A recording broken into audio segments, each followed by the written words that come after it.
Salutations to all of our scholars in Reading Land. Thank you for joining us for Taking Care of Mama. Friends, if you have this book in your personal library, retrieve it and read along with us today. Taking Care of Mama. Mama is sick. What should we do? The thermometer reads 102.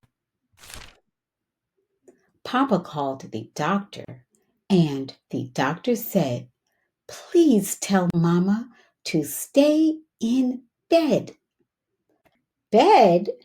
said Mama, "but there's work to do." "You rest, Mama. We'll take care of you." "Well, I might sleep a few minutes more." We tuck Mama in and shut the door. Papa cooks breakfast.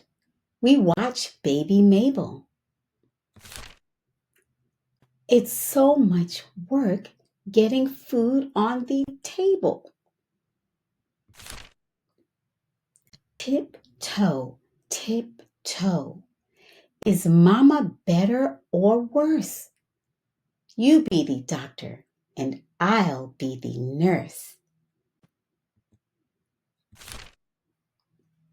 When lunchtime comes, we make up a tray. Grilled cheese cut in squares. Mama likes it that way. Tiptoe, tiptoe. Mama's feeling better. She wants to get up, but we won't let her. Mabel takes a nap, and Papa does too. We pick the carrots for tonight's veggie stew. The stew tastes good. It should be a success.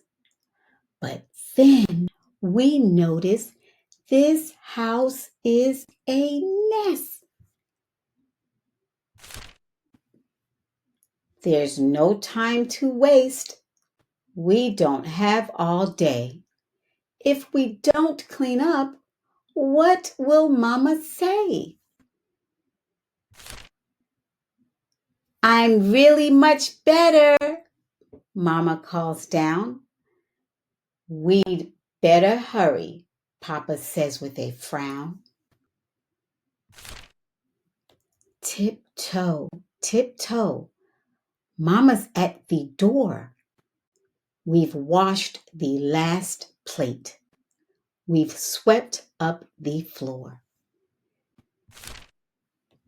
"My goodness, my dears," Mama says with a grin. "You don't need me at all. It's as neat as a pin." "Oh no," we all say as we slurp up our stew. "It's really not the same round the house without you." The end. Friends, thank you for joining us for Taking Care of Mama. And if you ever have to take care of your mama, I hope you do a really great job. And until next time, friends, keep reading and keep smiling. I love you immensely. Bye-bye, friends.